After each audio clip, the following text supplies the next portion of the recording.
Hi, this is Stefan Bernsey. I'm going to show you sonicWORX Isolate, which I'm using to suppress sounds in a mix, in this case voice. First off, I'm starting up the program and loading some sound files. In this case, we're taking a drum and bass song to show you how we can effectively suppress voice in a mix.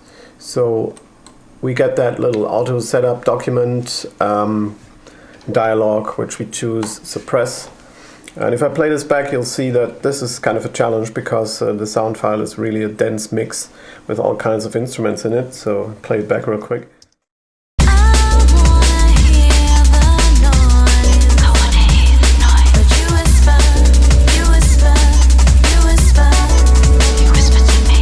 What I'm going to do is remove the voice from the first couple of bars in that mix. For this, I press the Analyze Selection button. Obviously, I have pre-processed the mix already, so because that is quite a time-consuming process.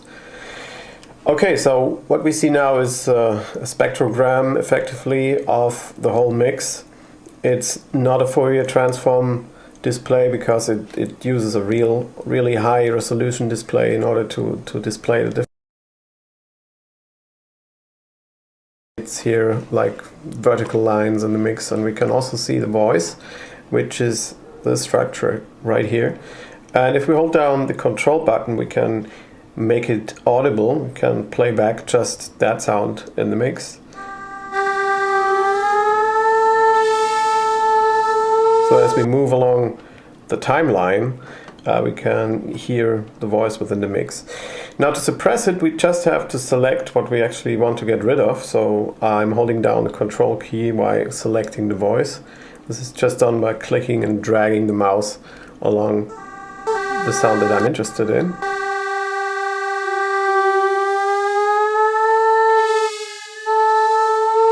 Right. Okay, so and here's another part that I want to select.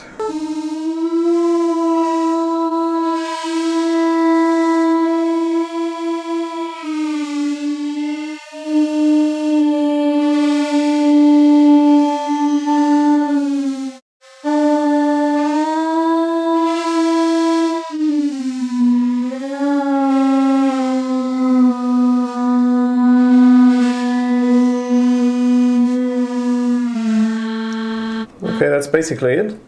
You'll see the remainder of the mix, except of the voice, is colored red now, which means that it's actually selected.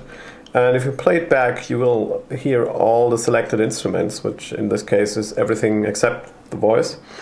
So I can play it back while it's still processing. Alright, so we already get an impression of program does in the background. We'll have to wait a couple of seconds until everything is processed, and then we can play it back and compare it to the original. And as you might notice that there are some gaps in the selection here. We can worry about this later. We only have to select the voice now and worry about the parts that we didn't select later. So that is basically what we're doing right now. Okay, so we're done processing now. We can play it back. There'll still be gaps in the signal because we didn't process that part.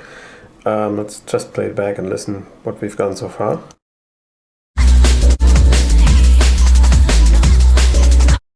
And the original for comparison.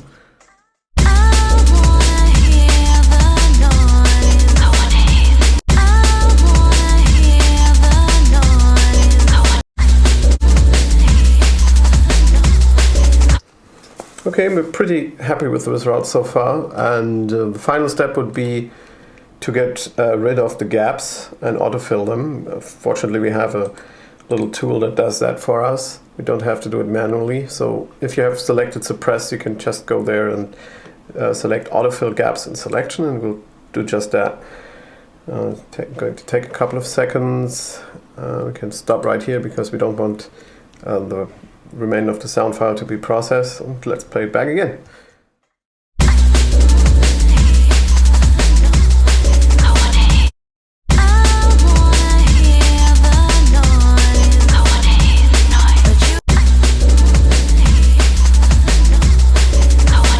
Okay, that's it for today. Thanks for listening. And make sure you check out our website at prosonic.com. Prosonic with a Q.